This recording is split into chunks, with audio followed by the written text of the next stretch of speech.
Transformasi sektor transportasi di era Jokowi bikin Indonesia makin melesat.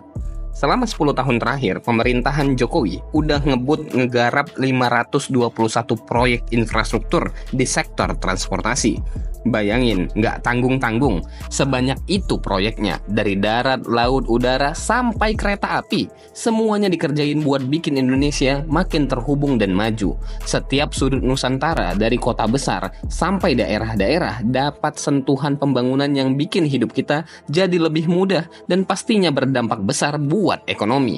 Dari total 521 proyek itu, 157 proyek ada di sektor darat.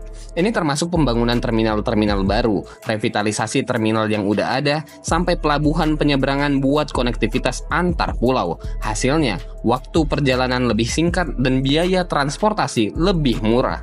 Bisnis lokal juga makin berkembang karena akses distribusi makin gampang.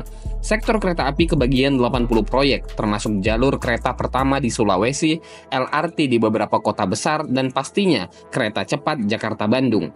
Proyek-proyek ini nggak cuma bikin kita bisa bergerak lebih cepat tanpa macet, tapi juga ngurangin polusi karena lebih banyak orang pindah ke transportasi umum yang ramah lingkungan. Di laut, ada 193 proyek yang bikin Indonesia makin solid sebagai poros maritim dunia. Pelabuhan-pelabuhan baru dibangun, pelabuhan lama direvitalisasi. Semuanya demi memperkuat konektivitas antar pulau. Dampaknya, distribusi barang lebih lancar, ekonomi maritim kayak perikanan makin tumbuh, dan mobilitas antar pulau jadi lebih gampang. Sementara itu, di sektor udara, ada 91 proyek yang bikin bandara-bandara baru muncul di berbagai daerah, plus perbaikan bandara lama biar lebih aman dan nyaman. Ini jelas ngebantu banget buat akses ke daerah terpencil dan pastinya ngebuka peluang baru buat sektor pariwisata. Wisatawan domestik maupun internasional makin gampang buat traveling, dan usaha-usaha lokal di sekitar destinasi wisata pun ikut berkembang. Jadi, dari 521 proyek yang udah dibangun, semuanya nggak cuma bikin kita lebih gampang berpindah tempat, tapi juga ngasih dampak ekonomi yang nyata. Lapangan kerja baru, bisnis lokal tumbuh, distribusi barang lebih cepat, dan harga kebutuhan jadi lebih stabil.